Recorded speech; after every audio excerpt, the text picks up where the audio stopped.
players on the planet.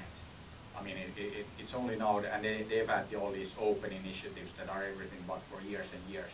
So I would say that Europe is actually, when it comes to mobile and mobile in general, it's reasonably open. Right? It's much better than the US, much better than Japan, Korea, but which of course doesn't take much because those markets are the most closed markets actually. Good example, and I talk all night, but one example I think is very appropriate for this, like about the openness is that there was this panel a couple of years ago at the Game Developers Conference in San Francisco, where you had all the US operators in a panel discussing games. And this was when you still had this Nextel, so before Sprint acquired them. And then the guy from Nextel was saying that, it's not like we need 27 poker games. We only need one good one.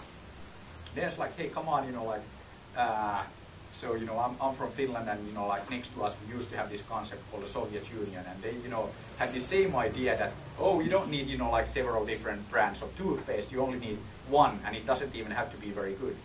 So the whole thing there is that this is very typical for the thinking of the carriers in the US, and it's like very, very close that they decide on the behalf of the people on what people can use, because you have to protect people from evil internet or something.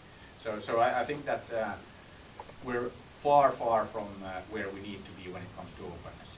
And okay, Android is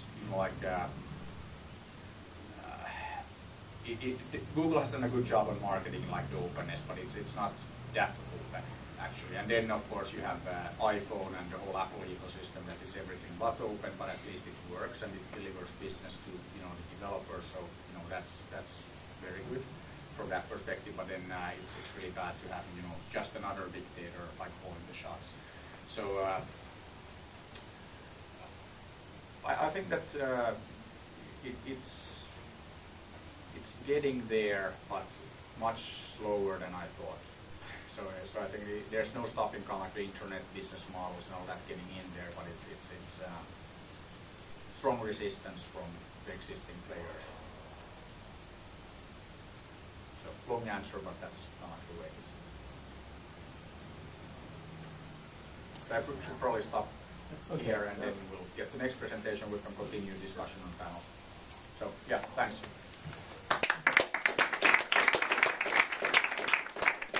Just to put this into context, what Claire's going to do now is what we'd agreed to the first session, which is that we'd have somebody with a startup idea who has 15 minutes to come and pitch it to us. So 15 minutes, and then I think there's various people will call up. You can see Mark and can see Xavier. I will have a quick feedback, I think, in terms of this concept, whether it can fly or not fly. So if I understood well, I'm the only startup. You do only, yeah, and, wow. This is an interesting one actually. Come to think about it, okay? Because this is, in a way, it's endemic. I think in terms of the culture, because we were discussing this beforehand. There was I think the first reaction last time was that people said, yes, we'd love to come and if there's a way that we can plug into an international system for potential funding, we'll come and chat. When I arrived here, I can discuss this right now. When I arrived here, I actually found that 2 people had already come here to speak to Peter over here, but they actually wanted to have a closed shop because they were too scared talk about it. So I think it says something about where we're starting from at the moment, okay, in terms of culture. So I think, these guys deserve a bit of a... And if you're a startup, you should be pitching that like all the time, every opportunity that you get, like all the time. Because that's the only way your pitch will get better and you'll get more input and you'll actually figure out if it's a good idea or not. And if it's not, like change it and improve it. But anyway. So it's yours. So thank you. I'm glad that we have a couple of brains here, so I'm going to show you basically what we're doing, what our ideas are, what the projects are, some pilot projects that we have implemented, and I hope that together we can brainstorm and maybe help me create something better. So to start off with, where can I change the pages? Can you do that? Thank you.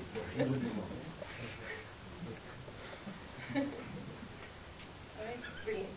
So, first page. NFC.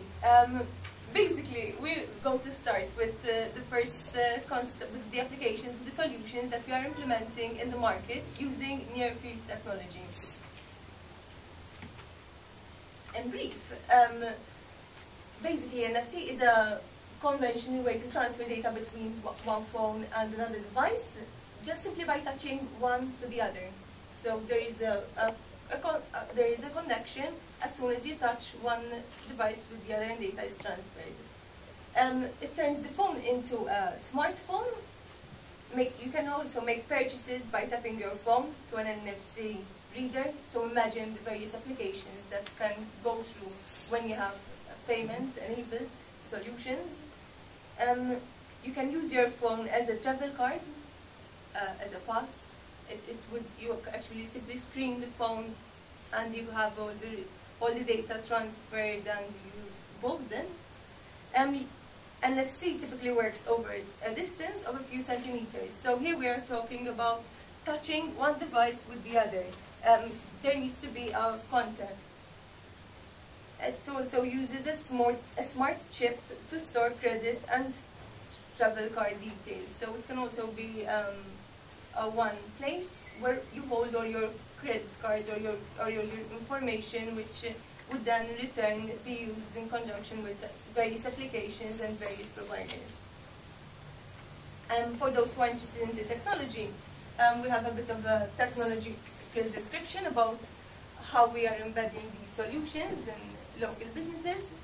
We are using NFC and RFID.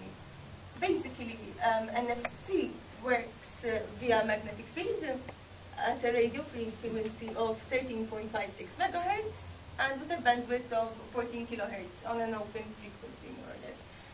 Exchanging information between phones and the device can happen. The device can actually be either an NFC credit card reader, an NFC ticket gate, or an RFID tag. Now, so far, the solutions that we have implemented are based on an RFID tag.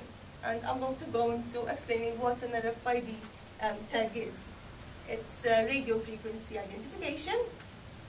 You have the benefit of an RFID is that it can be very compact. It can fit within devices like chains, like mobile, credit card-like, or even almost transparent. This is a sample of an RFID card embedded in a plastic card. It's very flexible, easy to carry around, just like any other credit card. And these are flexible, like stickers that you can stick them onto basically anything. And you can identify via a unique serial number across a distance in response to the NFC. The RFID tags utilized in the security application are in fact passive, meaning that they lack batteries. Now, by passive in this term, we mean passive in a good way, because you don't even need a power supply to fuel these tags. These tags just sit there, but you can fuel them, you can power them through the NFC reading device itself. So there you have a combination of efficiency, and it speeds up the development process and also reduces our costs. This is a practical example of a mobile phone that we're using to implement the NFC technology. This Nokia phone has various features you can think throughout. The first test project, in fact, we used the Nokia, which is embedded with the NFC application, and the solution is keeping track of security cards. So there was this security company, and they had security cards, and they needed to keep track and prove to their clients that, yes, listen, the security guards have done all the rounds, and if there has been some inconvenience, it wasn't due to not our security guards not doing their work properly, but it was due to natural circumstances. So it keeps track of the last time they logged in. By that, it means that you have the first time they logged in and the last time that they logged, and like that you have the time of when they have worked. You can actually calculate their shift and amount that, and also the stations which they scanned.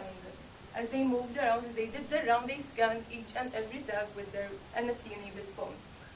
Examples of control